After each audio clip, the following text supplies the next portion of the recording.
কল্পনা করুন এমন এক জলপথ যা বন্ধ হয়ে গেলে থমকে যাবে পুরো পৃথিবী, নিভে যাবে নিউ ইয়র্কের আলো, চাকা থামবে লন্ডনের বাসের, আর অন্ধকারে ডুববে টোকিও। সেই জলপথের নাম হরমুজ প্রণালী। রণক্ষেত্রে গোলাবর্ষণের শব্দ ছাপিয়ে এখন সেখানে শোনা যাচ্ছে টাকার ঝনঝনানি। ইতিহাস সাক্ষী, ইরান এই পথকে বারবার ডাল হিসাবে ব্যবহার করেছে, কিন্তু এবার তারা একে বানাচ্ছে এক বিশাল ক্যাশ মেশিন।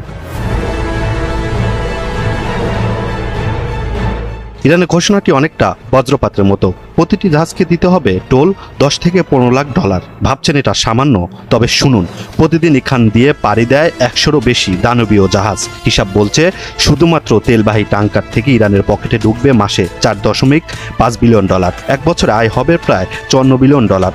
মনে প্রশ্ন হতেই পারে, এই টাকা দিয়ে কি করবে তেহরান? তাদের উত্তর পরিষ্কার, শত্রুর গোলার আঘাতে যে ইটের দেওয়াল ভেঙেছে তা গড়ব শত্রুর টাকাতেই। এই অর্থ দিয়ে তৈরি হবে আরও বিধ্বংসী ড্রোন, আরও শক্তিশালী ক্ষেপণাস্ত্র। শত্রুর কাছ থেকে আসবে তাদের ধ্বংসের খরচ। ওয়াশিংটন থেকে শান্তির সাদা পতাকা উড়ানো হয়েছিল। ট্রাম্প চেয়েছিলেন যুদ্ধবিরতি, কিন্তু তেহরানের অট্টহাসিতে তা উড়ে গেছে। ইরান জানিয়ে দিয়েছে, আমরা দয়া ভিক্ষা করছি না, আমরা অধিকার আদায় করছি। তারা ছুড়ে দিয়েছে 10 দফার এক ডেডলি আলটিমেটাম। হরমুজের মালিকানা দিতে হবে ইরানকে, ছিঁড়ে ফেলতে হবে সব নিষেধাজ্ঞার শিকল, বন্ধ করতে হবে ইসরায়েলের আগ্রাসন, অন্যথায় বন্ধই থাকবে বিশ্বের অর্থনীতির এই অক্সিজেন মাস্ক। ট্রাম্প এখন নিজ দেশেই কোণঠাসা।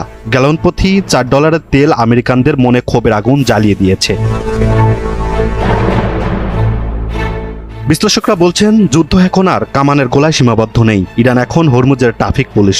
তারা যাকে চাইছে পথ দিচ্ছে, যাকে চাইছে আটকে দিচ্ছে। হরমুজ এখন আর আন্তর্জাতিক জলপথ নয়, বরং ইরানের ব্যক্তিগত সম্পত্তি হয়ে দাঁড়িয়েছে। তেলের দাম আকাশচুম্বী, ব্যারেল প্রতি $110। বিশ্ব অর্থনীতি এখন তেহরানের দয়ার উপর দাঁড়িয়ে। ইরান প্রমাণ করে দিয়েছে, তারা শুধু প্রতিরোধ করতে জানে না, তারা জানে কিভাবে প্রতিপক্ষকে অর্থনৈতিকভাবে পঙ্গু করে দিতে হয়।